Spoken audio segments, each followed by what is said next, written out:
Hello students, I hope so you all are doing well.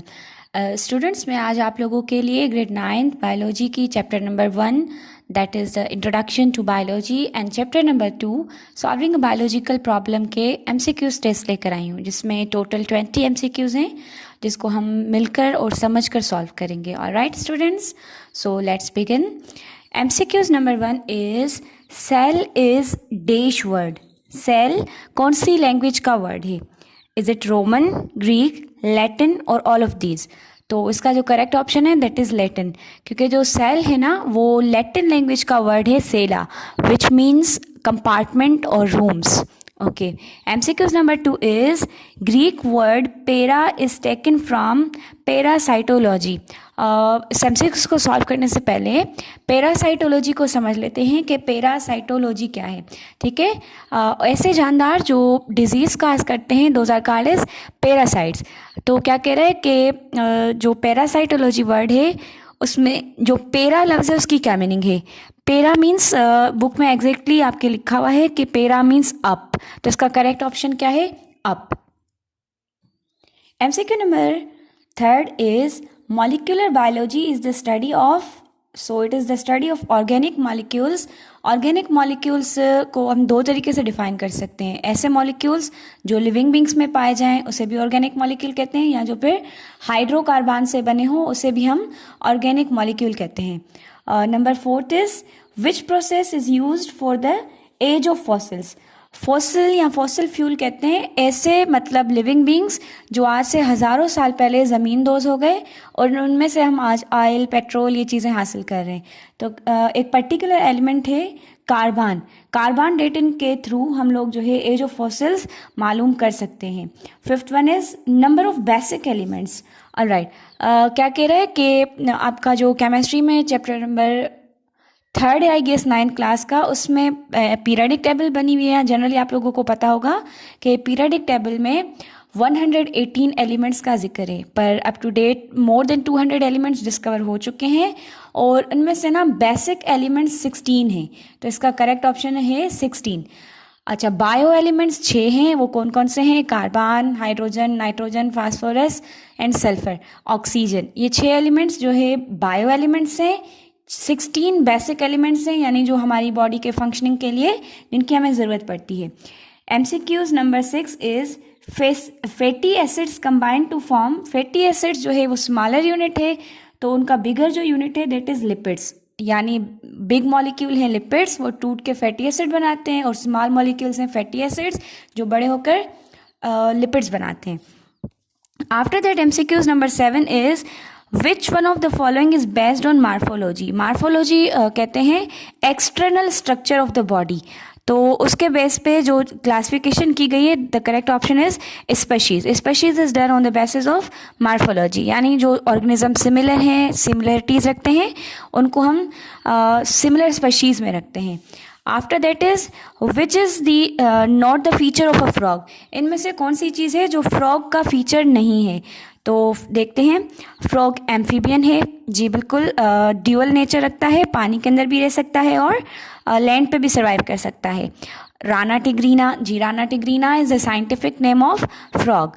Option number 3 is having neck and option number 4 is feeds on small insects. तो इनमें से जो 3 option हैं amphibian, Rana tigrina और feeds on the small insects, ये उसमें हैं, पर यहाँ पे पूछ रहा है कि इनमें से कौन सा फीचर फ्रॉग में नहीं होता, तो that is the having neck. Frog के पास नेक नहीं होती।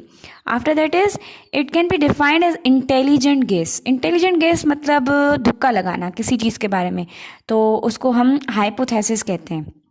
Question number 10 is they unify many repeated observations and data collected from lots of experiment. वो कौन सी चीज़ है जिसमें हम क्या करते हैं, बहुत सारे एक्सपेरिमेंट करते हैं, उसके बाद ऑब्जर्वेशन करने के बाद, डेटा कलेक्शन के बाद एक्सपेरिमेंट करते हैं, फिर वो चीज़ आती है। तो एक्सपेरिमेंट करने के बाद अगर एक्सपेरिमेंट करेक्ट हो जाता है it becomes a theory. Alright, question number 11 is it is virtually and if you irrefutable theory. एक ऐसी थियरी जिसका इनकार ना किया जा सके, that is your law. So law is the correct option. Question number 12, the tentative, sorry यहाँ पे थोड़ी सी राइटिंग मिस्टेक हो गई है, टेंटायर नहीं है, that is tentative explanation of the observation is called as. Tentative कहते हैं ऐसी चीज़ जो टेम्पररी हो. ओके, तो नेक्स्ट MCQs है. Biologist use reasoning to formulate a result, experiment, theory और हाइपोथेसिस. इसकी मीनिंग है कि जो बायोलॉजिस्ट हैं वो रीजनिंग किस लिए देते हैं, रीजनिंग दे के क्या चीज़ वो मतलब क्लियर करना चाहते हैं. तो दैट इज़ रिजल्ट. पहले ऑब्जर्वेशन करते हैं, फिर हाइपोथेसिस, उसके बाद एक्सपेरिमेंट. एक्सपेरिमेंट जो करते हैं उसका रिज़ल्ट देने के लिए हम लोग जो है रीजनिंग यूज़ करते हैं कि जो रिज़ल्ट है अगर वो ऐसे है तो उसका रीज़न क्या है. ठीक है. After that is question number 14, मला. मला is a dish word, Greek, Italian, Latin. जी जो मला वर्ड है वो इटालियन लैंग्वेज का वर्ड है. मलेरिया, क्योंकि जब प्लाज्मोडियम ऑब्जर्व नहीं हुआ था ना तो उससे पहले साइंटिस्ट मानते थे कि जो मलेरिया है वो बेड एयर यानी पॉल्यूटेड एयर ब्रीथ करने की वजह से होती है. मला means bad and aria means air. Question number 15 is data is organised in different formats like maps, flow charts, tables या नन ऑफ दीज. तो इसमें जो करेक्ट ऑप्शन है दैट विल बी, सॉरी यहाँ पे थोड़ी सी मिस्टेक है, it will become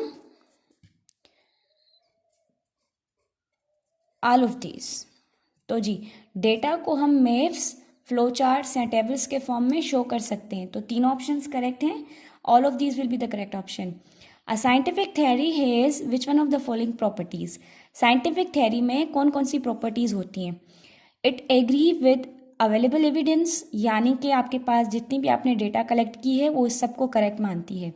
it has been, यहाँ पे थोड़ी मिस्टेक है, it can not be rejected. Theory को रिजेक्ट नहीं किया जा सकता. या फिर it does not need to be attended in the light of new evidence, मतलब कि अगर कोई और एविडेंस आ जाए तो थ्योरी गलत हो जाएगी.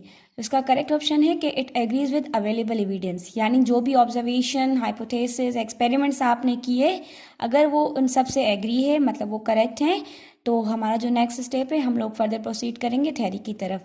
तो it agrees with available evidence. Question number 17 है comparison of two properties is known as ratio properties both या none of these.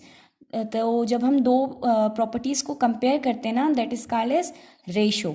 Okay, after that is malaria attacks blood, liver, spleen, bones.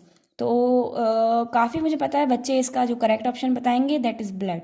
But ऐसा नहीं है. Blood, आपके blood के through malaria का जो होता है प्लाज्मोडियम, जो एक एनाफिल्स मॉस्किटो के थ्रू मतलब अटैक करती है, तो उसमें ना ब्लड सिर्फ जो है एंटर होने का रास्ता है. असल जो उसका अटैक होता है that is on liver. 14 days का मलेरियल जो है प्लाज्मोडियम का साइकिल होता है और उसका जो मेन टारगेट है that is your liver. Whereas जो ब्लड है वो क्या करता है, जस्ट एक एंट्रेंस प्रोवाइड करता है प्लाज्मोडियम को. 19th one is in Danish century malaria was detected. Malaria was detected in 19th century and the scientist Leverin discovered it in 1980.